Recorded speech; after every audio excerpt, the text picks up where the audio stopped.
Videos देखने के लिए सब्सक्राइब करें जनसत्ता.com, बेल आइकन दबाकर पाएं लेटेस्ट नोटिफिकेशन। नुकीले पत्थर निकले, उन पर तो कोई नहीं बैठ सकता, तो जमीन को समतल करना पड़ेगा। रिहर्सल करेंगे तो उनके हाथ में मैंने देखा सैकड़ों लोग थे जो जय श्री राम के नारे लगा रहे थे और उनके हाथ में कस्सी, फावड़े और लोहे के रस्से, सब औजार वगैरह से देवर फुल्ली प्रिपेयर्ड। इन बयानों और भाषणों से एक बात के संकेत तो साफ साफ मिल रहे हैं कि बाबरी ढांचा का गिरना महज उन्मादी कारसेवकों की कारस्तानी भर नहीं थी।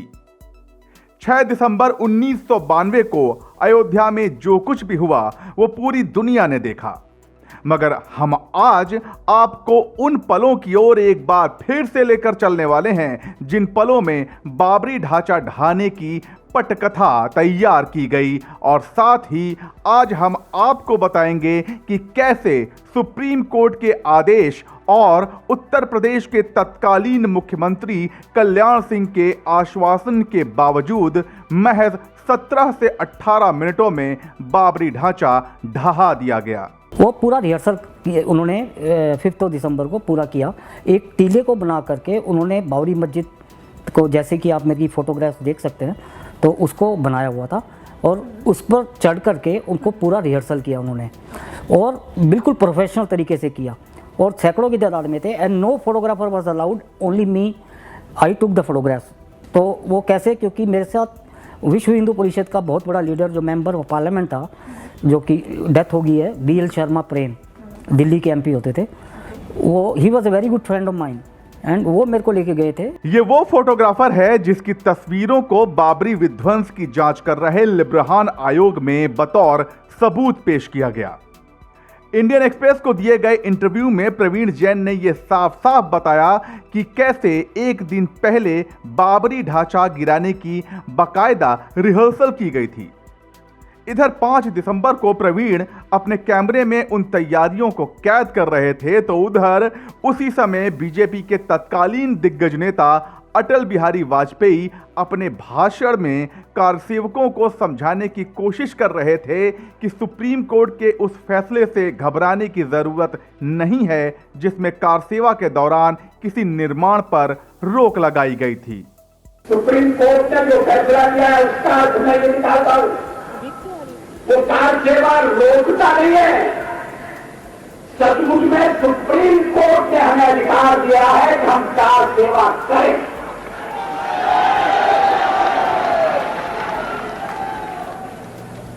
रोकने का तो सवाल ही नहीं।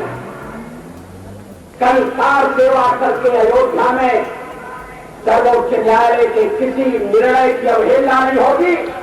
कारसेवा करके सर्वोच्च न्यायालय के निर्णय का सम्मान किया जाएगा, पराक्रम किया जाएगा। बाबरी ढांचा ढहाने से बहुत पहले 30 नवंबर 1992 को लाल कृष्ण आडवाणी ने मुरली मनोहर जोशी के साथ अयोध्या जाने का ऐलान किया था। कहा जाता है कि तभी से 6 दिसंबर 1992 की घटना के लिए रूपरेखा तैयार होनी शुरू हो गई थी। वैसे तो लाल कृष्ण आडवाणी के इस दौरे की जानकारी राज्य और केंद्र सरकार दोनों को थी। 5 दिसंबर की शाम उस वक्त के केंद्रीय गृह मंत्री शंकर राव चौहान ने कहा था कि अयोध्या में कुछ नहीं होगा। ऐसा कहा जाता है कि गृह मंत्री को अपनी खुफिया एजेंसियों की तुलना में यूपी के तत्कालीन मुख्यमंत्री कल्याण सिंह पर ज्यादा भरोसा था। तत्कालीन प्रधानमंत्री PV नरसिम्हा राव को भी यूपी के CM कल्याण सिंह के उस बयान पर भरोसा था जिसमें उन्होंने बाबरी मस्जिद की सुरक्षा की बात कही थी। यह और बात है कि इस दौरान खुफिया एजेंसियां सरकार को कारसेवकों के बढ़ते गुस्से के बारे में बता चुकी थीं। वो बता चुकी थीं कि किसी भी वक्त कारसेवक बाबरी मस्जिद पर धावा बोल सकते हैं और ढांचे को ध्वस्त किया जा सकता है। इसके बाद भी सावधानी नहीं बरती गई और 6 दिसंबर 1992 को सुबह 10:30 बजने तक ये साफ हो चुका था कि खुफिया एजेंसियों का डर सही था। कारसेवकों का जत्था बाबरी के गुंबदों पर चढ़ गया था और कुछ ही समय में एक एक करके तीनों गुंबद ढहा दिए गए। जिस भी कैमरे ने इन तस्वीरों को कैद करना चाहा वो कैमरा तोड़ दिया गया जिस मीडियाकर्मी ने इन दृश्यों को फिल्माना चाहा उसे बुरी तरह पीटा गया। हमको रोका गया, उसके बाद हम सब लोग अपने नहीं माने तो इन लोगों ने फोटो कैमरे तोड़ दिए और डराया धमकाया, इवन पिटाई भी की, बुरी तरीके से पिटाई की। तो उस वक्त ये लगा कि किसी तरीके से जान बचाओ। तो जो लोगों ने इस दृश्य को देखा कि मीडिया के लोग पीटे जा रहे थे, वो दूसरे लोग जो साथी थे हमारे, वो इस कदर दहशत में आ गए कि किसी की हिम्मत ही नहीं हो रही थी कि कैमरा उठाया जा सके। आखिरकार बाबरी मस्जिद को ध्वस्त कर दिया गया। इसके कुछ घंटे बाद ही यूपी के तत्कालीन सीएम कल्याण सिंह ने इस्तीफा दे दिया था और यूपी में राष्ट्रपति शासन लग चुका था।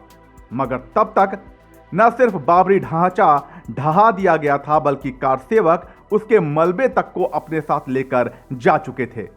सिर्फ इतना ही नहीं, बाबरी वाली जगह पर अस्थायी राम मंदिर का निर्माण भी हो चुका था और उसके बाद क्या हुआ वो कहानी इतिहास के पन्नों में दर्ज हो चुकी है।